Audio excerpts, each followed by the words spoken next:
নমস্কার বন্ধুরা। আজকের ভিডিও আমি একটা একটা অন্যরকম অদ্ভুত বিষয় নিয়ে আজকের ভিডিও করছি। দেখুন তো আপনাদের ভিডিওটা কেমন লাগে। আজকের ভিডিওর বিষয়বস্তু কি বলুন তো? আচ্ছা, আমি না হয় বলে দিই। আজকের ভিডিওর বিষয়বস্তু হচ্ছে ভূত। ভূত নয় সে তো অদ্ভুত, সেও হতে পারে। চলুন দেখা যাক ভূত নিয়ে কী ভিডিওতে বলা যায়। ভূতের কথা ভাবলেই মনের ভিতর অজান্তে কেমন একটা শিরশিরে অনুভূতি তৈরি হয়, তাই নয় কি? বলুন তো। আমি অবশ্য ভূতে ভয় পাই না, তবে আবার খুব বেশি সাহসিকতা দেখিয়ে ভূত আছে কি নেই প্রমাণ করতেও যাব না। আমি এরকম ধরনের, আমার সাহস আমার কাছে, আমার লোককে দেখানোর কিছু দরকার নেই। আমি এটাই মনে করি। ভূতে বিশ্বাস থাকুক না না থাকুক, ভূত সম্বন্ধে সকলেই একটু আলাপ আলোচনা করতে ভালোবাসে, গল্প গুজব করতে ভালোবাসে, একটা ইন্টারেস্ট থাকে প্রত্যেকেরই। তো এই যে তেনাদের সম্বন্ধে কথা বলা, এটা নিয়ে অনেকেই হয়তো অনেক ভিডিও করেছে। আমি একটা আবার অন্য ধরনের ভিডিও করছি। তো এই যে তেনারা কি শুধু রাতেই আসেন? তেনারা কি দিনে আসেন না? তাহলে তাদের সম্বন্ধে এই ছড়াটা প্রচলিত হতো না। আমাদের ছোটোবেলাতে আমাদের মা দিদিমা ঠাকুমারাও এই ছড়া বলেছে। ঠিক দুপুরবেলা ভূতে মারে ঢেলা, ভূতের নাম রসি, তার নাকে দিলাম নসি, এরকম কিছু একটা ছড়া। তো তার মানে দিনে দুপুরেও ভূত তাহলে হয়। বলে না ভর দুপুরে ধুলো ভূত ঘুরে বেড়ায়, ছোটো ছেলে মেয়েকে গরমের দিনে ভর দুপুরে বেরোতে দিও না, বিকেল হোক তারপরে খেলতে বেরোবে। তো এই জন্যেই মনে হয় ঠিক দুপুরবেলা ভূতে মারে ঢেলা, এই কথাতেই বোধহয় এসেছে। তো দিনকাল বদলাচ্ছে, ভূতেদের দেখা পাওয়া যেমন কঠিন হয়ে যাচ্ছে, তেমনি সেই সম্বন্ধে লোকের হয়তো ইন্টারেস্ট কতটা কি আছে না আছে সেটাও একটা তর্কের বিষয়। আজকাল মানুষ ওই কথাটাকে বিশ্বাসই করে না যে বিশ্বাসে মিলায় বস্তু তর্কে বহুদূর। গ্রামগঞ্জ এখন কংক্রিটের জঙ্গল গজিয়ে উঠেছে, ভূতেরা কোথায় ঠাঁই পায় বলুন দেখি? পোড়ো বাড়ি বা ফাঁকা বাড়ি, এমনকি কোথাও একটা কিছু ফাঁকা দেখলেই প্রমোটারেরা সেসব ভেঙে চুরে ফ্ল্যাট বানিয়ে নিচ্ছে। নতুন বাড়িতে তো ভূতের প্রবেশ হবে না। তো মাথা উঁচু করে আকাশ ছোঁয়া বাড়িগুলো যে দাঁড়াচ্ছে, হাই রাইজগুলো, সেখানে ভূতেরা ঠাঁই পাবে তবে না? তবে সেখানে ভূতেরা মনে হয় যেতেও খুব একটা পছন্দ করে না একালে বলুন আর আধুনিক কালে বলুন।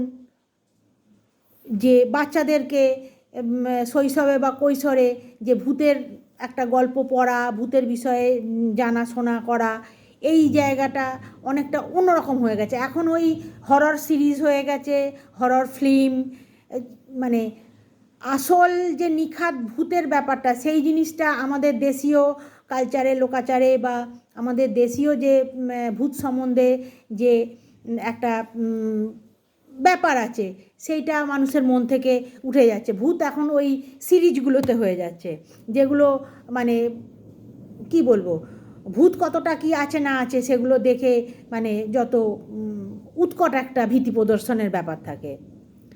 তো বৃষ্টি ভেজা লোডশেডিংয়ের সময়ে যখন একদল কচিকাঁচা একসঙ্গে বসতো, তাদের দাদু বা ঠাকুমার মুখনিসৃত শব্দবন্ধে যে ভূত সম্বন্ধে একটা গায়ে কাঁটা দেয়া গল্প শুনতো বা সেই সম্বন্ধে জানতো, শুনতো, সেসবগুলো সব হারিয়ে গেছে। আজকাল তো আমাদের আধার মাখা মানে অবসরই নেই, কারেন্ট যায়ই না। আমার যেমন এখানে কারেন্ট যায়ই না। এই যে এত মেঘ ডাকছে, এত বৃষ্টি হচ্ছে, এত বাজ পড়ছে, আমার কারেন্ট কিন্তু যায়নি। আমার অবশ্য খুব অসুবিধা হয়, আমি যখন ইলছোবা যাই, বাপের বাড়ি যাই বা বোনের বাড়ি, ননদের বাড়ি, যেখানেই যাই না কেন, কারেন্ট অফ সব জায়গাতেই হয়। আমার এখানেই খালি কারেন্ট অফ হয় না। যাই হয়ে যাক না কেন, খুব রেয়ার কেস ছাড়া, যদি না কোনো সারানো সরিনি থাকে, সিএসির কাজ থাকে, কারেন্ট অফ হয় না। তো এখন ভূতের দিকে মানুষের টান হবে কি করে? ওই যে বললাম, নানা রকম সিরিজ ফিরিজ দেখে একটা কিম্ভূত কিমাকার উৎকট ভীতি প্রদর্শনের জিনিস দেখছে মোবাইলে, বা আরও আদার্স নানা রকম সব টেকসাবি ব্যাপার স্যাপার হয়েছে। তাইতে এখনকার ছেলেমেয়েরা বা বাচ্চারা ব্রহ্মদত্তী কে আর কেই বা শাঁকচুন্নি, এসব নিয়ে তাদের কোনো মাথা ব্যথা নেই, জানেও না। আর তাদের কোনো না আহ্বা আছে আর না কোনো কিছুই আছে। তো তারা জানেও না কন্দকাটা ভূত কী আর মামদো ভূত কী, শাঁকচুন্নি কী আর অন্য কিছুই কী।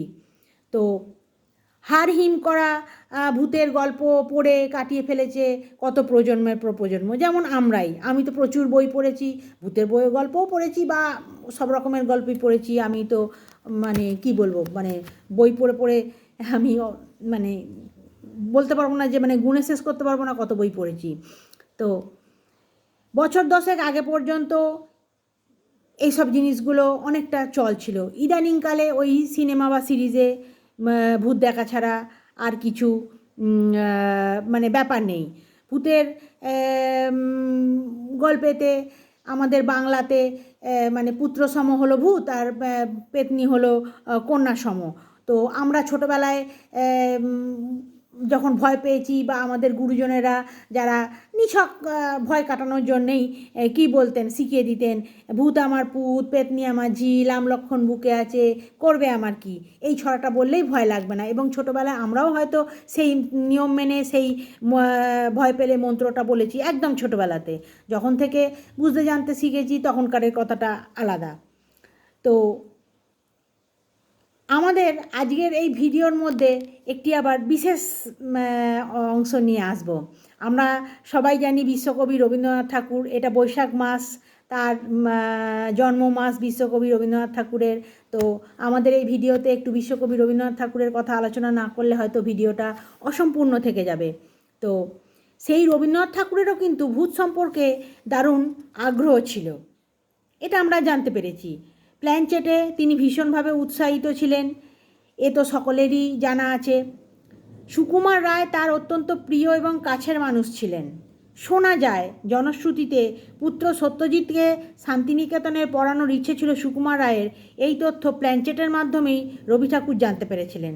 শুধু সুকুমার নয়, প্রয়াত অনেক প্রিয়জনের কাছে এই পথে পৌঁছানোর অদম্য আগ্রহ ছিল তার। প্রেতচর্চার আসরে তাই অনেকবারই যোগ দিয়েছেন কবি। বারবার সাড়া পেতে চেয়েছেন তার প্রিয় পুত্র সমীর, মানে সমীন্দ্রনাথ ঠাকুর, যিনি মাত্র 11 বছর বয়সেই ভগবানকা পেয়ারা হয়ে গেছিলেন। বিভিন্ন সময়ে ভৌতিক গল্পেও আসর জমিয়েছেন কবিগুরু, তা সে শিশুদের মাঝখানে হোক বা নিজস্ব লেখনীতে। তার সেই গল্পের সূক্ষ্মতা এবং বুদ্ধিমত্তা অন্য স্তরের, কিন্তু এমন নয় যে সাধারণ মানুষ বুঝবে না। দ্য লস্ট জুয়েলস, মণিহারা ফণি।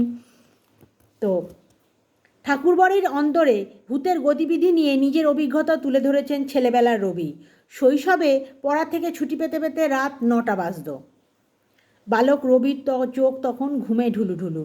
লণ্ঠনের আধো অন্ধকারে বাইরের মহল থেকে বাড়ির অন্দরমহল পর্যন্ত যাওয়ার পথেই বুঝি ভূতের আড্ডা। বালকের মন বলতো, কি জানি কিসে বুঝি পিছিয়ে ধরেছে, পিঠ উঠত শিউরে। তখন ভূত প্রেত ছিল গল্পে গুজবে, ছিল মানুষের মনের আনাচে কানাচে। ভৃত্য পরিবেষ্টিত বাড়িতে ছোট ছেলেটির কানে কখনো সে কোনো ভূত প্রেতের কথা আসতো চাকর বা দাসীদের কাছ থেকে। শাকচুন্নির নাকি সুর শুনে কোন দাসী আছাড় খেয়ে পড়ল। তার জমাটি গল্প জমতো বালক রবির মনের কোণে। শাকচুন্নি সবচেয়ে বদমেজাজি, তার মাছের ওপর খুব লোভ, এমন কত না বর্ণনা ছেলেবেলায় শুনতে পেয়েছেন কবি রবি ঠাকুর, লিটল রবি যেটাকে বলা হয়। খোঁজ নিয়েছেন ঘন পাতায় ঢাকা বাদাম গাছে অশরীরীর, গাছেরই এক ডালে এক পাজার, অন্য পা তেতলার কার্নিশে। আদতে সে নাকি এক ব্রহ্মদত্তী। অসংখ্য লোক তাকে দেখেছে, না দেখে গল্প শুনেও বিশ্বাস করেছে অনেকে। শিশু রবি দেখেছেন, যারা উড়িয়ে দিত এসব কথা তাদের মোটেই ভরসা করতেন না চাকরেরা। তারা বলতো লোকটার ধর্মজ্ঞান একটুও নেই, ঘাড় মটকিয়ে দিলে তখন বিদ্যে বেরিয়ে যাবে। যুক্তির সঙ্গে বিশ্বাসের লড়াই শিশু রবি বুঝতে পেরেছিলেন সেই শৈশবেই।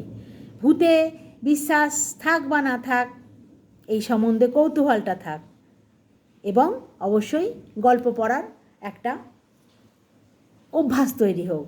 তাহলে আমরা আমাদের বাংলা সাহিত্যের অনেক মণিমুক্ত খুঁজে পাবো। ওই শুধুমাত্র সিনেমা সিরিজের কিম্ভূত কিমাকার উৎকট ভীতি প্রদর্শনকারী ভূতেদের দেখেই সন্তুষ্ট থাকতে হবে না। নমস্কার সবাইকে, thanks for watching. See you in the next video.